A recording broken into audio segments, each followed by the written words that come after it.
എടാ ഞാനൊരു സ്വപ്നം കണ്ടു. ഞാനും നീയും നമ്മളെല്ലാരും ഉണ്ടായിരുന്നു. നമ്മുടെ സിംഗ് ടീച്ചർ ഉണ്ടായിരുന്നു. എന്തായിരുന്നാടാ സ്വപ്നം?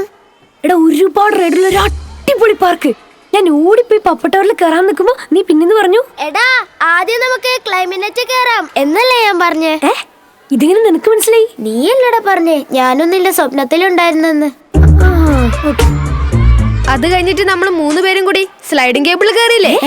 നീ ഞാനുണ്ടായിരുന്നല്ലോ സ്വപ്നത്തില്. നിങ്ങൾ സ്ലൈഡിംഗ് കേബിളിൽ കയറിയപ്പോ ഞാൻ ഫോറസ്റ്റ് വേൾഡിൽ കയറി. ഞാൻ ക്രോൾനെറ്റേ കയറി. ഞങ്ങൾ ക്രോസ് എയർ കയറി. സൈലൻസ്. ഇതൊക്കെയുള്ള സ്ഥലത്തിന്റെ പേര് ആക്റ്റീവ് പ്ലാനറ്റ് എന്നല്ലേ? മിസ് ഇതെങ്ങനെ അറിഞ്ഞു? ഞാനുണ്ടായിരുന്നു സ്വപ്നത്തില് എന്നല്ലേ പറഞ്ഞത്? കുട്ടികളുടെ സ്വപ്നങ്ങളിലുള്ളത് ആക്റ്റീവ് പ്ലാനറ്റിലുണ്ട്. ഇന്ത്യയിലെ ഏറ്റവും വലിയ active play park active planet, Manimala, Kuttiadi.